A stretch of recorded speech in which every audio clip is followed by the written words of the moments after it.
माहिरीन के मुताबिक कराची पुलिस में गैर मुकामी भर्तियां और शहर में राइज कोटा सिस्टम जराइम के खात्मे में बड़ी रुकावट समझे जाते हैं। मुकामी भर्तियों और मेरिट की बुनियादों पर तकर्रियों से जराइम की बेखकनी में बड़ी मदद मिल सकती है। बात यह है कि ये कहना कि जी क्या मकामी जो हैं यहाँ पे रहने वाले लोग जो हैं क्या वो उनको दिलचस्पी नहीं है पुलिस में आने की, भर्ती होने की, ऐसी कोई बात नहीं।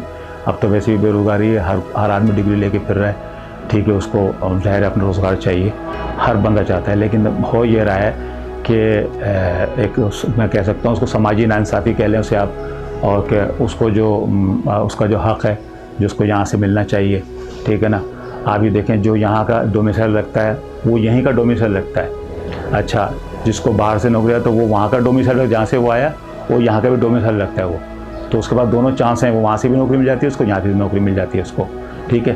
तो बात यह है कि जो यहाँ की चीज़ है वो यहाँ के लिए मखसूस कर दी जाए, यहाँ के लिए मखसूस कर दी जाए। फिर दूसरी चीज़ ये है कि कराची के लिए मेरिट सिस्टम मुकर्रर किया है। आप देखें कोटा सिस्टम आज तक कराची में ख़त्म नहीं हुआ, वो ख़त्म होना चाहिए, ठीक है। ये वाली सबसे बड़ी जो है ना अलमिया है कराची के लिए।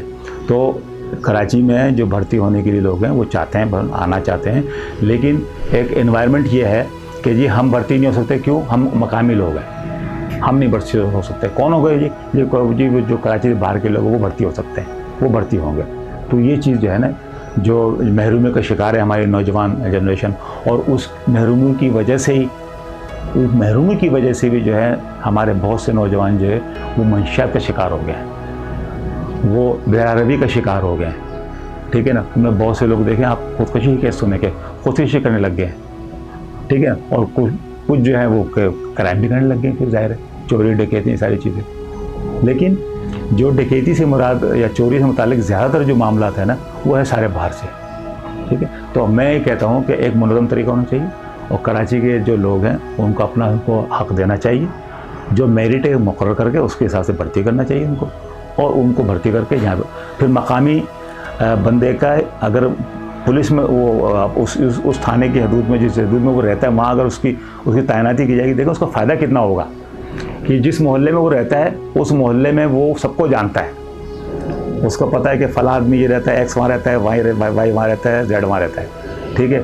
उसको इन तीनों के बारे में पता है, ठीक है। और इन तीनों के बारे में अगर वो उसको नहीं पता तो मोहल्ले में बताएगा जैद को कि जैद देखना है वो जो वाई जो है ना वो आजकल थोड़ा इधर उधर हो रहा है, तो देखना चेक करना।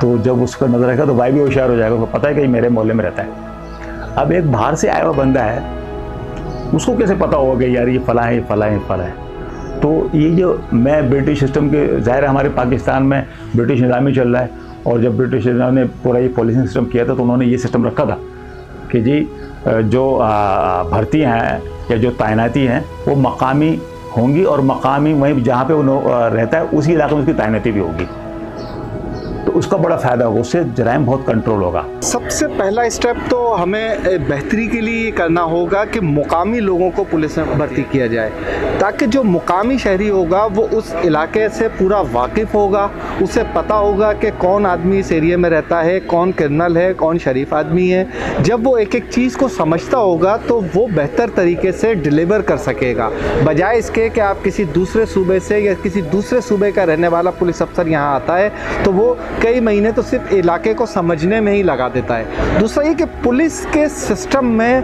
बेहतरी लाने की बहुत ज़्यादा ज़रूरत है, क्योंकि पुलिस आज भी ये करती है कि जब कोई क्राइम होता है तो बजाय इसके कि उसके ऊपर फौरी रिस्पांस किया जाए कि वो किसी का भी इलाका है, वो निशानदेही अगर मुद्दई कर रहा है कि मुझसे लूट के जाने वाला शख्स जा रहा है, मैं उसके ताक़ुब में हूँ, तो कोई भी पुलिस उसकी मदद के लिए फौरी तौर पर पहुँचे और उन मुल्ज़िमान को गिरफ़्तार करे, बजाय इस बहस में पड़ने के कि ये हमारा एरिया नहीं है या ये एरिया किसी और का है। अगर जब तक ये चीज़ें नहीं होंगी पुलिस में, एक जज्बे की ज़रूरत है। मैं यहाँ पे ये कहूँगा कि क्राइम के ख़िलाफ़ लड़ने के लिए एक जज्बे की ज़रूरत है। जब तक ये जज्बा लड़ने का पुलिस में मौजूद नहीं होगा उस वक्त तक हमें कोई बेहतरी की गुंजाइश यहाँ पर नज़र नहीं आती। शहर में अगर आप यहाँ की लोगों को, नौजवानों को ले जाके आपने पुलिसिंग में किया होता तो उसका नतीजा ये होता है कि वो यहाँ के जो रस्म व रवाज है, यहाँ के आदाब हैं, उससे वाकिफ़ होते हैं। ये बिल्कुल ऐसी ही है कि जैसे हम कराची के अंदर, हम एक बड़ा शहर है, यहाँ पर रहने वाले का एक बिल्कुल डिफरेंट कल्चर है, और अगर आप किसी गाँव में अभी यहाँ से चले जाएंगे, पाकिस्तान के किसी भी गाँव में चले जाएंगे, तो वहाँ का कल्चर डिफरेंट होगा। यही चीज़ें आपको थानों के अंदर होती हैं। जब थानों में जाते हैं तो उनको एक बहुत ही फ्रेंडली एनवायरनमेंट नहीं होता। कराची शहर में गैर कानूनी असलहा आता कहां से है? पुलिस गैर कानूनी असलहे को कंट्रोल करने में नाकाम क्यों है? कराची में असला फराहमी के बड़े नेटवर्क्स काम कर रहे हैं। कराची में गैर कानूनी असलहे के बेलगाम बहाव शहर के इस्तेहकाम और सलामती के लिए एक खतरा और चैलेंज बन गया है। शहर में मौजूद गैर कानूनी असलहे की बैनुल-सूबाई और बैनुल-अक़वामी नेटवर्क्स को मुस्तकिल बुनियादों पर खत्म करने और अवाम के तहफ़्फ़ुज़ को यकीनी बनाने के लिए फौरी और मौसर हिकमत अमली इख्तियार करने की जरूरत है।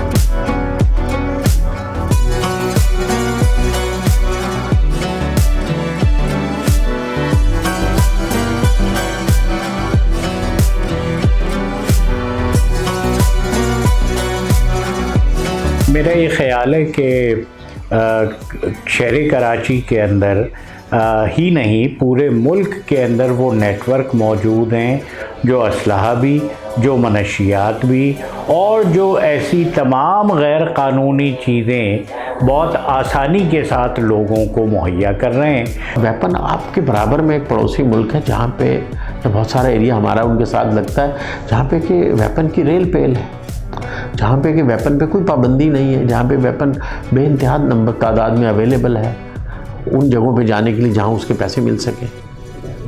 तो जहाँ ज़रूरतमंद होता है वहाँ वो चीज़ पहुँच जाती है। ये same goes with many other things.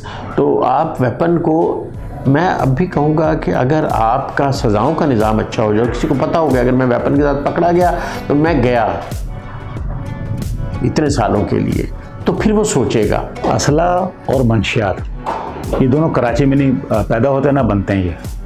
ये सारे के सारे आपको पता है इसका मेन जड़ कहाँ पर है, सबको पता है, सब जानते हैं, पूरा पाकिस्तान जानता है ये। और असले की सप्लाई से मुतालिक बात ये, सबसे ज़्यादा मेरे नज़र में जो है ना, जो हमारे कराची के अंदर जो एक ख़तरनाक, मैं उसको कह सकता हूँ, करार दे सकता हूँ, कोई इलाका, वो हमारा अफ़गान कैंप का इलाका है। ठीक है, अफ़गान कैंप का इलाका है, या ये जो आसिफ स्क्वायर वगैरह है, इसमें जो अफ़गानी बैठे हुए हैं, तो यहाँ पे अफ़गान कैंप के अंदर मैं समझता हूँ कि एक बहुत बड़ा सोर्स है असले का। ठीक है, और क्या कहते हैं, इसी तरह मंशियात का भी है। इधर एक ही दफ़ा ऑपरेशन हुआ था, मुझे याद पड़ रहा है 84 में जब गौस अली शाह की हुकूमत थी, उस दौर में एक ऑपरेशन हुआ था। उस वक्त इसका नाम कूची कैंप था, कूची कैंप था। तो वो हुआ, लेकिन वो पूरी तरह अमल नहीं, क्योंकि बहुत वो रेजिस्टेंस हुई थी उसके अंदर, तो उसकी वजह से उनको जो है ना फिर उसको पीछे एक्विट करना पड़ा, विड्रॉ करना पड़ा अपना जो फैसला जो सोच की हुकूमत ने। उसके बाद फिर दोबारा नहीं हुआ ये। अच्छा, दूसरी चीज़, अब नेटवर्क का सिस्टम है, सोशल मीडिया का सिस्टम है, ये जो हमारे व्हाट्सएप है, और ये अब सबसे बड़ी सोर्स इस वक्त असला लेना मंगाना बहुत आसान हो गया है पहले की निस्बत। वो इसलिए कि अब वो बहुत सारे ग्रुप ऐसे हैं, नेटवर्क ऐसे हैं, उनकी आईडीज़ हैं मौजूद, फेसबुक पे हैं, सोशल अपना व्हाट्सएप पे हैं, उनके नंबर मौजूद हैं। आप उनको सिर्फ एक मैसेज करें, वो आपको बाकायदा पहुंचा के देंगे। मैंने एक तफ्तीश में देखा तो उसने बताया कि क्या हुआ, तुमने असला कैसे हासिल किया? कहने लगे जी वो वहाँ से बताया कि ये एक बंदा तुम्हारा असला लेकर आएगा, और उसको मैसेज कर दिया। और किस पे बात हो रही है? ये व्हाट्सएप पे बात हो रही है। व्हाट्सएप बात हुई, हाँ भी ऐसे ऐसे होगा, ठीक है जी। बंदा पहुंचा, बंदा जगह पहुंचा, उसने जाकर असला लिया, असला पहुंचा दिया, पैसे दिए, वो लेके चले आ गया।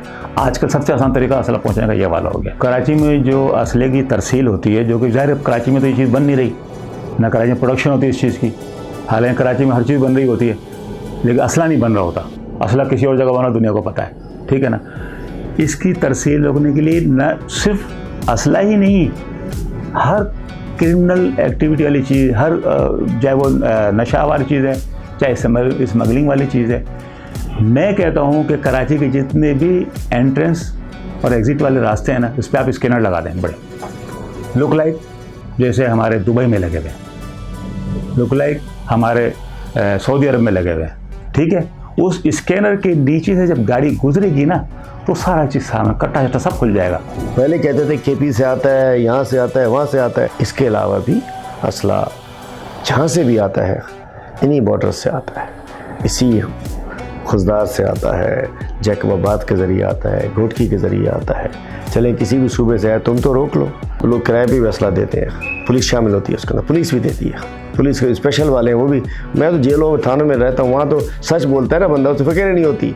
वो बड़े मज़े से बोलता है जी साहब मैंने बंदा मारा, ऐसे मारा, मैंने यहाँ मारा वहाँ मारा, फिक्र नहीं होती उसको, शर्म भी नहीं आती। तो वो कहते हैं पुलिस वाले भी देते हैं और बाकायदा डीलर बैठे हैं वो कसला देते हैं, इतना % उनका होता है, ले लेते हैं उनसे। देखें कराची में एक सनतों का शहर है ना, घरेलू छोटी बड़ी हर तरह की सनतें हैं, लेकिन असलहा कराची में नहीं बनता। इसका मतलब अगर असलहा कराची में है, किसी के पास भी है, तो वो कहीं से आ रहा है। ला कौन रहा है, आ कहाँ से रहा है, ला कौन रहा है, इजाज़त कौन दे रहा है, कराची में उसे कौन बेच रहा है। इन सारी बातों का अगर जवाब नहीं मिलेगा तो कराची में कुछ भी कर लें अमन कायम नहीं होगा और जराइम इसी तरह बढ़ते रहेंगे, फलते फूलते रहेंगे। MKM पहली जमात थी जिसने D weaponisation of Pakistan bill पेश किया कौमी असेंबली पिछली हुकूमतों में, यानी पाकिस्तान को असलहे से पाक करो, कराची को असलहे से पाक करो। तो धड़ल्ले के साथ सीना ठोक के हमने क्यों कहा ये, इसलिए कहा कि ये बाड़ा के इलाकों से आ रहा है जो कि नो गो एरिया है, जहाँ पाकिस्तान का कोई कानून नहीं लगता, कबायली इलाकों से, कोयटा से या वहाँ के कबायली इलाकों से, पेशावर के। और जब कराची पहुँचते तो रास्ते में इतनी वफाक के जो कानून नाफिज करने वाले इदारे उनकी चौकियाँ भी हैं, लेकिन वो असला फिर भी कराची में पहुँच जाता। तो इसमें मुझे नहीं मालूम, मेरा सवाल है, तो इनको फिर रोका क्यों नहीं जाता? ट्रक के ट्रक अगर आ रहे हैं असले के, उसके बाद ना रोका आ रहा है कहाँ से, वहाँ से नहीं रोका जाता, जब चल पड़ता है तो नहीं रोका जाता, जब पहुँच जाता है तो नहीं रोका जाता, जब बिकने लगता है तो नहीं रोका जाता। हाँ, जिसने ख़रीद लिया और कोई जुर्म किया तो उसको पकड़ लेंगे। कराची के शहरियों से छीने मोबाइल फोन्स, मोटरसाइकिलें, गाड़ियां और दीगर कीमती सामान आखिर जाता कहां है और कहां फरोख्त होता है, ये सवाल यकीनन अहमियत का हामिल है। इस सिलसिले में जरूरत इस अमर की है कि शहर में मजबूत ट्रैकिंग और रिकवरी सिस्टम का निफाज किया जाए और सरहद पर स्मगलिंग को रोकने के लिए मौसर और मजबूत हिकमत अमली इख्तियार की जाए, तो लूटा हुआ माल खरीदने वाले नेटवर्क्स को तोड़ा जा सकता है। और मैं समझता हूँ कि हर चोरी शुदा छीनी गई चीज़ की कहीं ना कहीं तो मार्केट है जहाँ वो जा रही है, वरना वो छीनती ना, उसके पैसे कहीं से तो उसे मिल रहे हैं। जैसे गाड़ियाँ, कराची की गाड़ी ने छीन के बाहर चले जाना है, बलूचिस्तान में चली जाती है, जाती रही है। अब सुनने में आया कि पंजाब के भी बाद शहरों में या इलाकों में चल जाती है। तो वो कराची की मोटर बाइक तो मे भी कराची में ही चल रही हो, कुछ हिस्सा उसका पार्ट्स बन के बिक जाता है। मोटर बाइक्स मिलियंस की तादाद में यहाँ मोटर बाइक्स हैं और उनको पार्ट्स भी चाहिए और वो पार्ट इंपोर्ट तो होता नहीं, तो उसका मतलब है कहीं ना कहीं से तो वो पार्ट आ रहा है, लग रहा है पार्ट मोटर बाइक्स में। तो ये इस पे होते रहते हैं। पुलिस हमेशा से वो ऐसी जगहों पे रेड करती आई है जहाँ से वो मोटर बाइक्स के सामान बेचने वाले पास दफ़ा पकड़े जाते हैं, फिर उनसे कुछ चीज़ें मिल जाती हैं। मगर मोटर बाइक के जुर्म, और मोटर बाइक का जुर्म है उसका साइज़ बहुत बड़ा है और उससे जो हिट होता है वो एक लोअर मिडिल क्लास का आदमी होता है जो बेचारे ने बड़ी मुश्किल से पैसे जोड़ जोड़ के मोटर बाइक ख़रीदी होती है और बहुत सारे केसेस में तो किस्तों में ली होती है और वो फिर अपनी मोटरसाइकिल से महरूम हो जाता है। तो ये वाला पहलू भी बहरहाल है। तो ये हैं कराची में, और कराची के बाहर हैं मार्केटें, उन पे काम भी होता है और उसको इंटर प्रोविंशियल, उसमें हमें बहुत कोऑर्डिनेशन की ज़रूरत है पूरे मुल्क में, ताकि दीगर सूबों में भी से हमारा ताल्लुक़ जो है वो ऐसा हो कि वहाँ पे से भी हम अपनी लॉ इन्फोर्समेंट को उनकी मदद से हम बेहतर कर सकें और रिकवरी वगैरह वहाँ से कर सकें। हमारे जो मोबाइल छीनते थे ना पहले, तो कराची में लोगों ने पहले कुछ ख़रीदे गलती से, सस्ते के तौर पे ले लिया करते थे, लेकिन जब जैसे वो खोलते थे तो उनकी आईडी हाईलाइट हो जाती, पकड़े जाते थे। तो कराची के लोगों ने वो मोबाइल लेने छोड़ दिए। अब बहुत ही शाज़ व नाज़ी केस ऐसा होता है जो किसी ने ले लिया हो, कर लिया हो ऐसा, लेकिन मोस्टली अब ऐसा नहीं हो रहा। कराची के अंदर मतलब मोबाइल जो छीने हुए हैं वो नहीं ले रहे। अभी बहुत सारी खबरें सुनने में आई थी कि बहुत सारे मोबाइल जो यहाँ से छीने गए या चोरी हुए, ठीक है, उनकी जब उनको इस्तेमाल करने शुरू किया गया तो वो उसकी लोकेशन जो अफ़गानिस्तान की आ रही थी। बाकायदा एक नेटवर्क मौजूद है जो ये काम कर रहा है, ठीक है ना, और वो बाकायदा इन चीज़ों को मैनेज करता है और यहाँ से लेता है। और बाकायदा ज़ाहिर है वो अगर जो काम कर भी रहा है तो उसको एक सपोर्ट हासिल है ना किसी की, तो वो जहाँ से निकल भी जा रहा है, सरहदें पूरी पार करते हुए जा रहा है। तो ये कराची से जब चलना शुरू करता है तो निकलते हुए जाता हुआ अफ़गानिस्तान जाता है तो बहुत सारी सरहदें रास्ते में आती हैं, ठीक है ना। तो ये सारे मामलात हैं, उसके लिए जो है ना मैंने फिर वही वाली बात की कि हम इसके लिए आसान तरीका यही है कि हम जो है स्कैनर लगा दें हर बाउंड्री पे, हर बॉर्डर पर वो लगा दें। हमारे लिए सबसे अच्छी चीज़ वो वाली होगी, हम पकड़ने में सारी चीज़ें आ जाएगी हमारी। ये जो पूरा सिस्टम है ना, ये सिर्फ पाकिस्तान के अंदर ही नहीं है, इसकी जड़ें अफ़गानिस्तान तक जाती हैं। आपके जब यहाँ से मोबाइल छिनता है तो जब से आपने ये वाला प्रोसेस शुरू किया है कि आपने मोबाइल मार्केट्स के अंदर कमेटियाँ बनाई हैं जिसका ताउन रहता है पुलिस एहलकारों के साथ, और जैसे ही वो चोरी शुदा मोबाइल वहाँ पहुँचता है, वो खुलता है, पुलिस उनको बताती है ये मोबाइल यहाँ पर आया हुआ है और सारी चीज़ें, तो उसकी फ़ौरी बाद वो करते ये हैं कि वो बंदे को पकड़वा देते हैं या बंदा पकड़ में आ जाता है। पुलिस, ये सेटिंग होती है मोबाइल मार्केट्स की जो एसोसिएशन है उनकी और पुलिस की। तो उसके बाद होना ये शुरू हुआ कि ये सारे मोबाइल अफ़गानिस्तान की तरफ जाने लगे हैं। इसी तरह ये बलूचिस्तान के रास्ते से घूम के चले जाते हैं। आपने बाइक्स की बात की, तो बाइक्स जो हैं जितनी भी यहाँ से छिनती हैं, यहाँ से कुछ ही घंटों में बलूचिस्तान चले जाती हैं। वहाँ ये पूरी खुल जाती हैं या वहाँ पर इस्तेमाल होती हैं, वहाँ पर रेट ऑफ द गवर्नमेंट इस तरह नहीं है तो वो वहाँ पर हो जाती है। इसी तरह जो आपकी बड़ी गाड़ियाँ यहाँ से जो चोरी होती हैं वो सारी यहाँ से बलूचिस्तान चले जाती हैं और उसके बाद फिर उनको वहाँ इस्तेमाल किया जाता है। और ये पूरा एक बैनुस्सूबाई भी है और उसके साथ साथ अब उसमें अफ़गानिस्तान के भी लिंक्स आ गए हैं रियासती इदारों के पास। तो ये पूरा एक लिंक्स है जो चल रहा है और उसके साथ साथ ये सारी चीज़ें मिनटों में जो यहाँ से हो जाती हैं। छीने हुए मोबाइल फ़ोन हैं या गाड़ियाँ हैं जो छीन और चोरी कर ली जाती है, तो इसमें बड़ा फैक्टर तो ये है कि सॉफ्टवेयर इंजीनियर्स भी यहाँ पर मौजूद हैं जो उसके IMEI को ब्रेक कर देते हैं और उनमें दूसरा IMEI जो है वो चढ़ा देते हैं, जिसके बाद बेशतर मोबाइल तो यहाँ पर जो है वो मार्केटों में, लोकल मार्केटों में ही जो है वो बेच दिए जाते हैं। इसके अलावा एक बड़ा फैक्टर ऐसा है, जो महंगे मोबाइल फ़ोन हैं जो यहाँ पर ब्रेक नहीं हो पाते,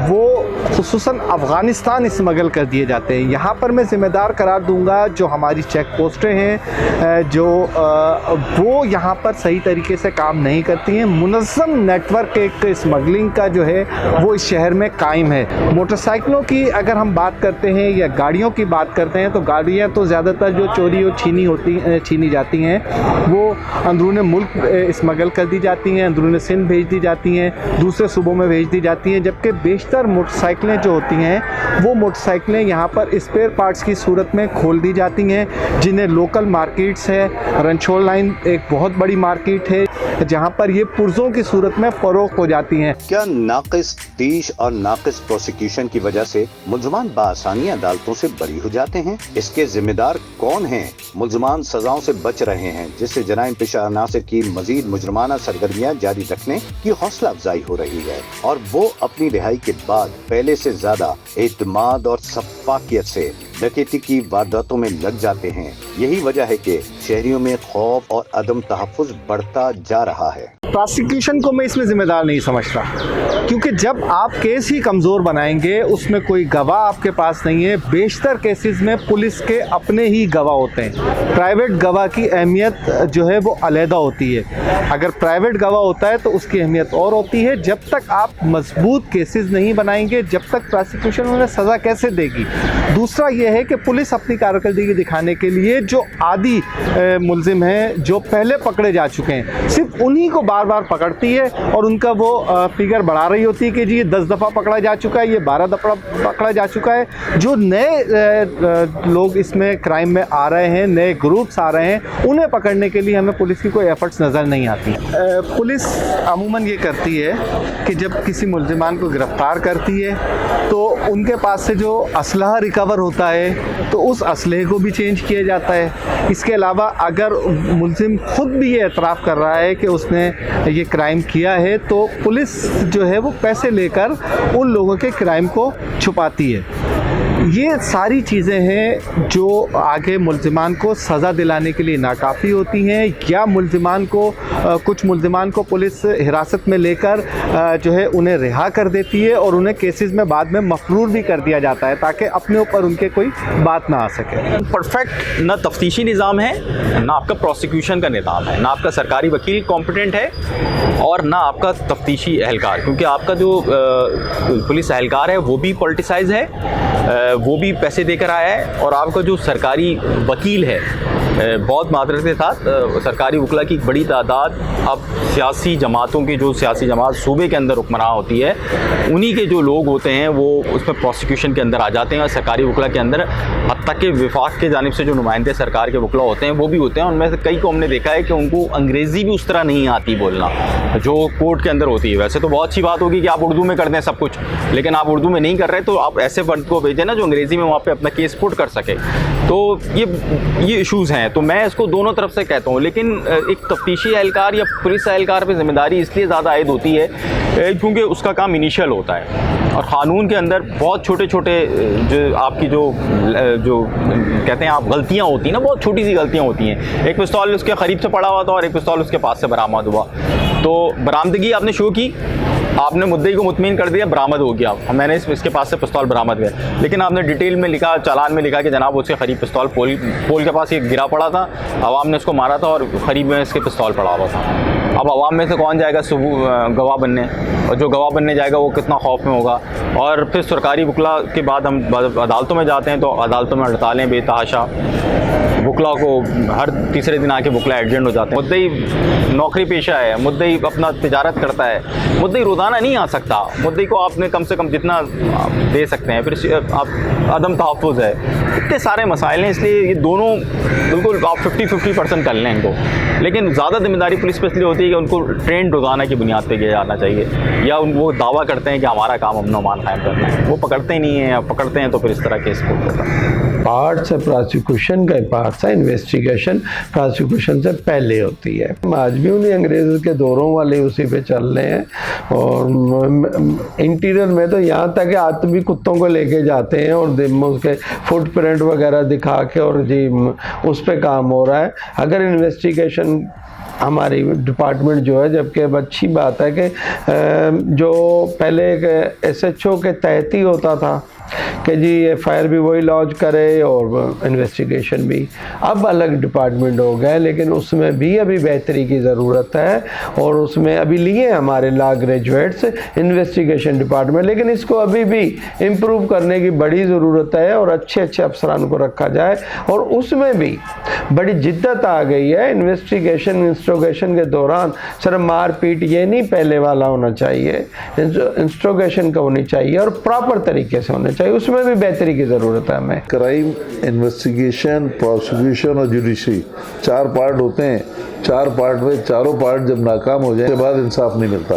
सबसे पहले इंसाफ होता है, आप बिलीव करते हैं कि जजेस इंसाफ देंगे, लेकिन इन्वेस्टिगेशन एजेंसीज और कंप्लेनेंट जो है ना, वो अपना एक दफ़ा FIR लॉन्च कराने के बाद वो इंटरेस्ट नहीं लेते। इंटरेस्ट लेने के बाद जब एक दफ़ा प्रोसिक्यूशन के पास आ जाता है तो इन्वेस्टिगेशन नाक़िस होती है, इसलिए जजेस सही फैसले नहीं कर पाते, क्योंकि अगर इन्वेस्टिगेशन फ्री फेयर होगी, ट्रांसपेरेंट होगी, तो प्रोसिक्यूशन को चांस मिलेगा उसको कि वो फेयर फैसले कर सके। अल्हम्दुलिल्लाह हमने अपने इस 40 साल की क्रिमिनल प्रैक्टिस में देखा है, समझा, सोचा कि अब इंसाफ की फराहमी में तवालत से दूर होता जा रहा है, आवाम को, लिटिगेंट्स को इंसाफ नहीं मिल रहा। तो हमने कोशिश की हमेशा, जब मैं बार का सेक्रेटरी था 2007, 8, 9 में, उसके बाद मैं 5 दफ़ा सदर भी रहा, उसमें हमने कोशिश की कि इन्वेस्टिगेशन और प्रोसिक्यूशन के ताल्लुकात अच्छे हों, पढ़े लिखे लोग जो है तफ्तीश करें, लेकिन नाक़िस तफ्तीश की वजह भी ये है, एक तो करप्शन है, दूसरी चीज़ ये कि कॉम्पिटेंट ऑफिसर नहीं है। मेरिट की वो तमाम चीज़ें जो केस में रिकवर करनी चाहिए होती हैं, जो ज़रूरी होती हैं और बर वक्त होती हैं, 164 का बयान है, आइडेंटिफिकेशन परेड है, और उसके बाद मौका मायना है, उसके बाद रिकवरी है, वो तमाम चीज़ें तसलसल से, काहली की वजह से, सुस्ती की वजह से, या मालाफाइडली पैसों के लालच में प्रॉपर तफ्तीश नहीं होती। इसकी वजह से इन्वेस्टिगेशन स्टेज पे हम महसूस करते हैं कि इंसाफ नहीं मिलेगा। अब उसके बाद प्रोसिक्यूशन आ जाती है। प्रोसिक्यूशन भी इतनी अहल नहीं है हमारे यहाँ जितना उनको मॉनिटरिंग करने वाला कोई नहीं है। पहले हमारे हाई कोर्ट के जजेस मॉनिटरिंग करते थे सालों से 15 साल से। तो मैं बार पॉलिटिक्स में बहुत ज़्यादा एक्टिव हूँ, सदर सेक्रेटरी मेंबर बार काउंसिल की ऐसे से मैं देखता हूँ 15 साल में अब कोई विजिट नहीं होता। सरप्राइज विजिट होते थे, हाई कोर्ट के जजेस हर कोर्ट में आके विजिट करते थे और देखते थे कि इंसाफ किस तरह चल रहा है। लोअर कोर्ट में आवाम को शिकायत तो नहीं है, कैदियों को शिकायत तो नहीं है, मजिस्ट्रेट का स्टाफ पूरा है, प्रोसिक्यूशन का स्टाफ पूरा है, इन्वेस्टिगेशन एजेंसीज वाले कोर्टों में आगे बयान देते हैं, एविडेंस में कंप्लेनेंट और उसके गवाह इंटरेस्ट लेते हैं। वो तमाम चीज़ें अब नहीं है। अब इसको सरप्राइज विजिट करने वाला जो सिस्टम था वो ख़त्म हुआ। उसके बाद अब जो है इन्वेस्टिगेशन एजेंसीज बिल्कुल नाअहल तरीन है, वो बिल्कुल काम नहीं करती जो काम करना चाहिए। इसी तरह प्रोसिक्यूशन में भी सिफारशी लोग आके बैठ गए, उसमें भी उनकी नाअहली है कि वो जो है प्रॉपर इन्वेस्टिगेशन को फॉलो करके कन्विक्शन की तरफ जाए। हमारा कन्विक्शन रेट 10% भी नहीं है। 5% कन्विक्शन रेट जो है वो है प्लीड गिल्टी का। 5% जस्टिस मिलता है, इंसाफ मिलता है। 90% में तो इंसाफ इसलिए नहीं मिलता, ना गवाह आते हैं, ना एविडेंस होती है, ना मटीरियल एविडेंस जो है वो भी रिकवर नहीं होता या इंटरेस्ट नहीं लेते। इसलिए देखें, अगर इन्वेस्टिगेशन ऑफिसर बर वक्त तफ्तीश में अगर आइडेंटिफिकेशन और 164 का सहारा ले तो वो एविडेंस पक्की हो जाती है। इसी तरह हमारे मजिस्ट्रेट साहिबान उनको आईओ को इसलिए रिमांड नहीं देते तफ्तीश में, उनको तफ्तीश के लिए उनके पास कोई पहले दिन का मटेरियल ही नहीं होता। पहले दिन जब अक्यूज़ को अरेस्ट किया जाए उसके बाद उसका असला है या कोई मर्डर की छुरी है या पिस्टल है, वो तमाम चीज़ें रिकवरी करके वो शो करें कि हमने ये करना है, या फिर वो उसकी दरख्वास्त हो इन्वेस्टिगेशन ऑफिसर की कि हम 2-3 दिन में इसका जो है 164 या कन्फेशन स्टेटमेंट कराना चाहते हैं। वो तमाम चीज़ों से वो इन्वेस्टिगेशन लाभरत है, वो करना ही नहीं चाहते। उनको दोनों साइडों से पैसे मिल जाते हैं। एक कहता है केस हल्का कर दो, एक कहता है केस भारी कर दो। इसलिए दोनों तसल्सल से दोनों तरफ से तफ्तीश अफसरान पैसे लेके काम नहीं करते। उनकी मॉनिटरिंग के लिए एसएसपी, डीआईजी, इन्वेस्टिगेशन अलग-अलग हैं। अब उनकी शिकायत ये है इन्वेस्टिगेशन ऑफिसर की, हम एक केस को फॉलो करते हैं, हमारे सैकड़ों नहीं हज़ारों लाखों रुपए खर्च होते हैं, हमें कोई प्रोसिक्यूशन डिपार्टमेंट वाले पैसे नहीं देते। ये उनकी शिकायत जायज़ है। इसी तरह इन्वेस्टिगेशन ऑफिसर को कुछ भी नहीं मिलता। अगर वो 12-13 हज़ार रुपये में एक केस कहाँ से बनाएंगे? इतना तो आने जाने का उसका किराया ही हो जाता है। मुल्ज़मान को 2-3 दफ़ा अगर रिमांड पे लेके जाते हैं तो इतना पैसे खर्च हो जाते हैं। उनको इन्वेस्टिगेशन वालों को इतना गाड़ियों की सहूलत है, ना उनके पास हाउस रेंट है, ना कोई घर है, ना कोई वो बिल्कुल इस शहर में रहमो करम पे हैं जराइम पेशा अफराद की।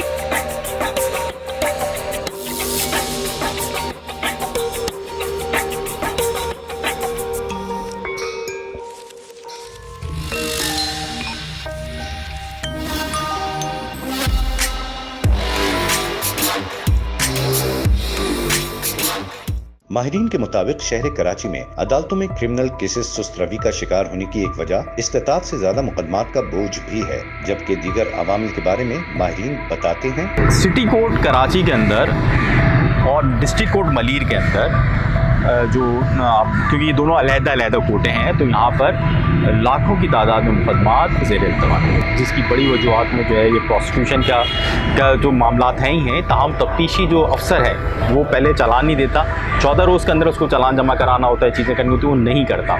उसके साथ साथ वो चीज़ें कि जो उनको पेश करनी होती हैं अदालतों में, उसमें वो ताख़ीर करता है। एक ये वजह होती है। दूसरी फिर हमारे वकला की हड़तालें उसको रोकती हैं, और फिर बार बार जो डेट ले लेते हैं और अदालतें उनको डेट दे देती हैं नेक्स्ट, और बोलते हैं हम आज तैयारी करके नहीं आ सके या आज सीनियर कौंसल नहीं आ सकी। ये मुख्तलिफ वजूहात होती हैं कि आप ज़्यादा से ज़्यादा तारीखें लेते हैं और इसमें मुद्दई को थका देते हैं, और फिर मुद्दई जो है घर बैठ जाता है और वो मुकदमा डेट पे डेट चलती रहती है, मुकदमा इल्तवा का शिकार होते हैं, बोझ बनते रहते हैं, और उसके बाद सारी चीज़ें ख़त्म हो जाती हैं। इसी के लिए एक मॉडल कोर्ट लेकर आए गए हैं, लाई गई है। ताऊ मॉडल कोर्ट में मुकदमा चलने की जो जाने की जो है वो शरह खासी कम होती है। मॉडल कोर्ट में बहुत तेज़ी से मुकदमा चलाए जाते हैं, हम उसमें उधर ट्रांसफ़र करने की शरह बहुत कम है। अगर प्रोसिक्यूशन अपने विटनेस ले आए, इन्वेस्टिगेशन प्रॉपर तरीके से हो, तो मेरे ख्याल अभी क्रिमिनल केसेस तो डिले नहीं हो रहे हैं। शायद ही कोई डिले हो, वरना कोई क्रिमिनल केसेस डिले नहीं हो रहे। जज साहबान टाइम पे फैसला दे रहे थे कि फेल्यूर तो हमारा सबका ही सिस्टम का है, पूरा सिस्टम ही फेल्यूर होता जा रहा है, इन्वेस्टिगेशन से लेके प्रोसिक्यूशन से लेके जुडिशरी में।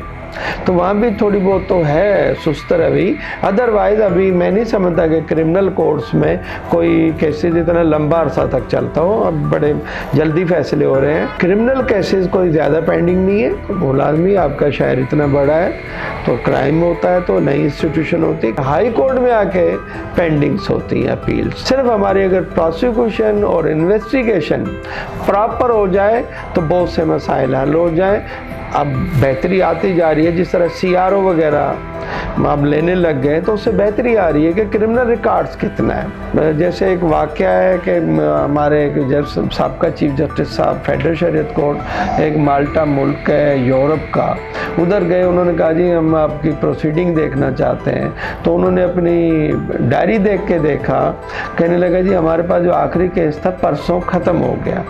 तो उसने कहा जी आपके यहाँ इतना इंसाफ होता है कैसे? उसने कहा कि हमारे यहाँ झूठ नहीं बोला जाता, हम एडमिट करते हैं कि हमसे ये गलती हुई है, फिर बाकी सिर्फ सज़ा देनी होती है। तो इस तरह हम लोग फिर इस मामले में बड़े पीछे हैं। शहर कराची में क्रिमिनल केसेस में मुद्दई और गवाहान अदम तहफ़्फ़ुज़ का शिकार रहते हैं। इस अदम तहफ़्फ़ुज़ की आखिर वजूहात हैं क्या? वो क्या अवामिल हैं कि मुद्दई मुकदमात की समाअत से पीछे हट जाते हैं? गवाह को रोज़ाना जब भी वो अदालत आता है गवाही देने या उस केस को परसू करने मुद्दई, तो जो मुल्ज़िमान हैं उनके मिलने वाले, क्योंकि क्रिमिनल होते हैं, वो उनको घूरते हैं, उनको डराते हैं, धमकाते हैं, उनके करीब से गुजरते हैं, वहाँ सीने चढ़ा लेते हैं। ये वो तरीके यूज़ करते हैं जिसकी वजह से उनको प्रॉब्लम होती है केसेस के अंदर आने में। दोबारा सिटी कोर्ट उनको खौफ तारी हो जाता है और फिर वो भागने शुरू होते हैं। फिर अदालत उनको वारंट दे के बुलाती है और फिर वो बोलते हैं नहीं हमने ये केस नहीं चलाना, बस हमारी बस हो गई। तो ये वो वजूहत हैं जिससे सारे मसाइल हैं। पुलिस की जानिब से मुद्दई को या गवाहान को कोई प्रोटेक्शन फराहम नहीं किया जाता तो उस वक्त तक ये चीज़ यहाँ पर मौजूद रहेगी, क्योंकि मुद्दई मुकदमा दर्ज कराने के बाद अदालतों के चक्कर लगाता रहता है। दूसरा, जब मुल्ज़िमान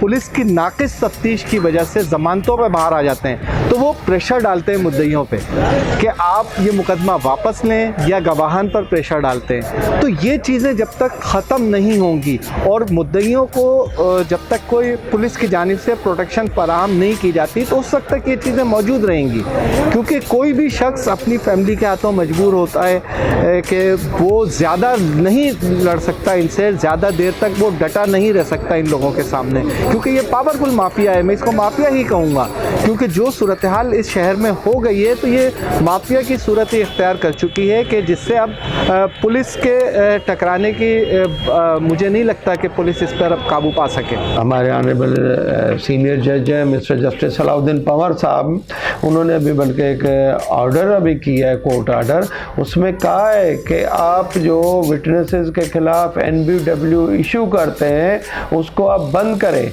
उसमें उनको खौफ फैलता है, उनके खिलाफ कंप्लेनेंट और विटनेस के खिलाफ NBW इशू ना करें, आप उनको प्रोटेक्ट करें। जिस तरह दूसरी दुनिया में होता है कि विटनेस को बड़ा प्रोटेक्शन दी जाती है। अच्छा, वो प्रोटेक्शन फिर मैं वही कहूँगा कि पुलिस को देनी है, प्रोसिक्यूशन डिपार्टमेंट को देनी है। कोर्ट तक आएगा तो कोर्ट उसका प्रोटेक्ट करेगी, कोर्ट के अंदर बिल्कुल प्रोटेक्शन होती है, लेकिन ये पुलिस का काम है कि गवाह को या कंप्लेनेंट को महफूज तरीके से कोर्ट तक पहुँचाए। ये काम पुलिस डिपार्टमेंट का है।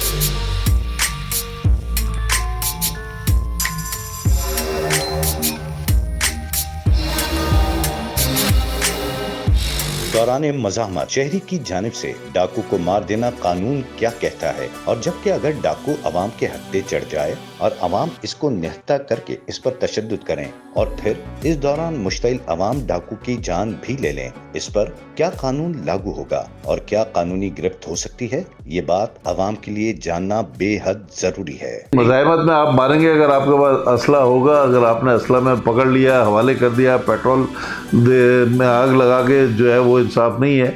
आप पेट्रोल से ना जलाएं, वो सिक्योर करें, अपने हम नवाज से मिलके, दोस्तों से मिलके उनको पुलिस के हवाले करें और उनको कानूनी सज़ा दिलवाएं जो कानून में लिखा है।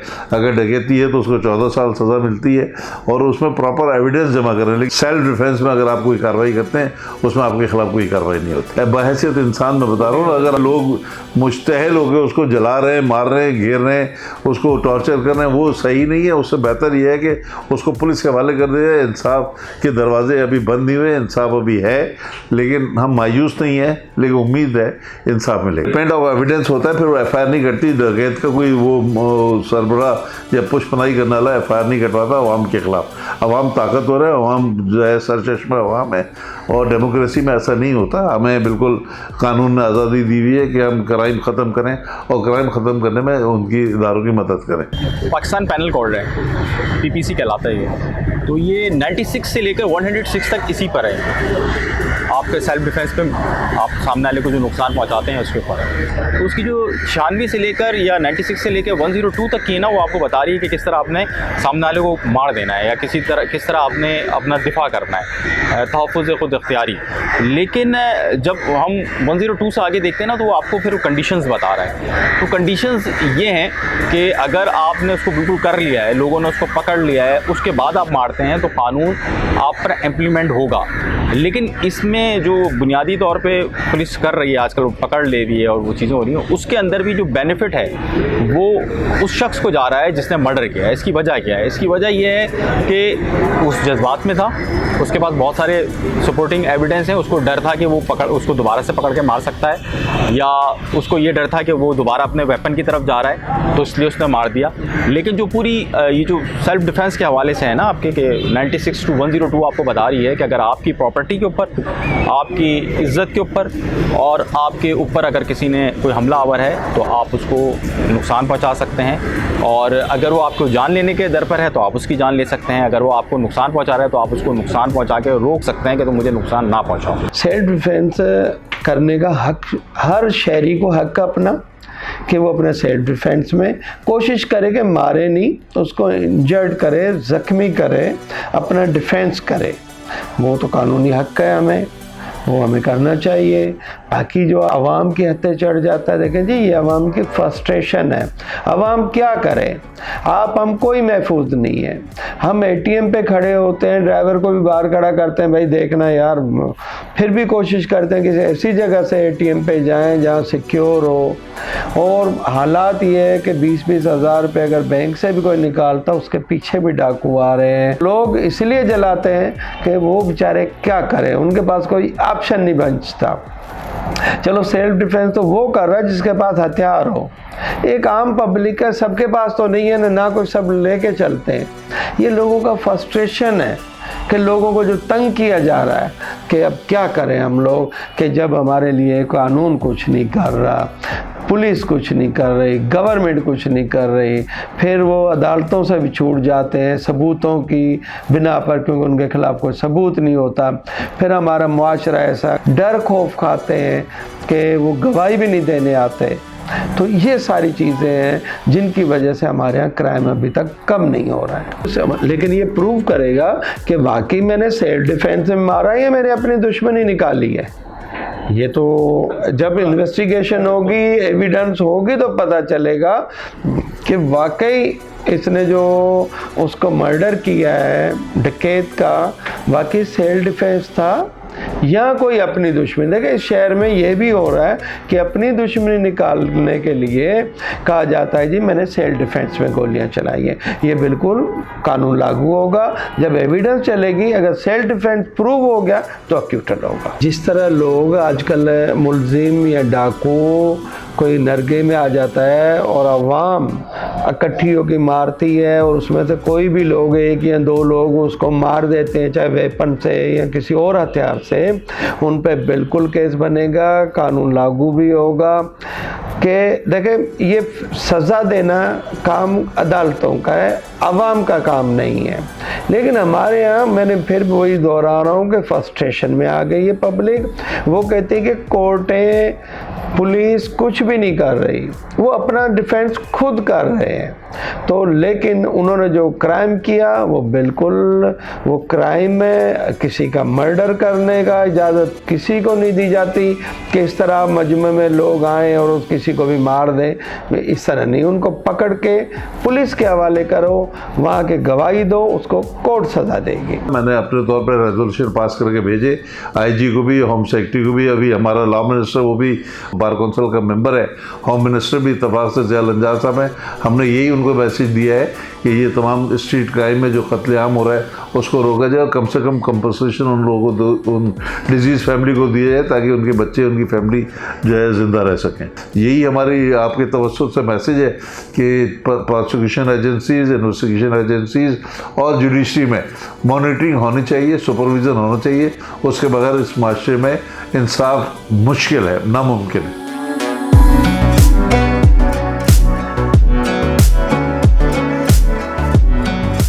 डकैती के दौरान निहत्थे शहरी का मज़ाहमत करना कैसा है, जबकि ये भी वाज़ेह हो कि मज़ाहमत पर मौत यकीनी है। इस बारे में दीन इस्लाम हमें क्या बताता है? अल्लाह रब्बुल इज़्ज़त ने इंसान को जितनी भी चीज़ें अता की, उसमें सबसे कीमती चीज़ उसकी ज़िंदगी है और सबसे खूबसूरत चीज़ उसकी ज़िंदगी है और सबसे अहम चीज़ उसकी ज़िंदगी है और इसी ज़िंदगी से जो है वो सब कुछ है। हदीस शरीफ एक ऐसी हदीस शरीफ में मिलती है कि अगर कोई तुम्हारे चीज़ चोरी कर रहा हो या तुमसे कोई चीज़ छीन रहा हो, तुम्हारा हक छीन रहा हो, तो तुम उसको उसके लिए लड़ो।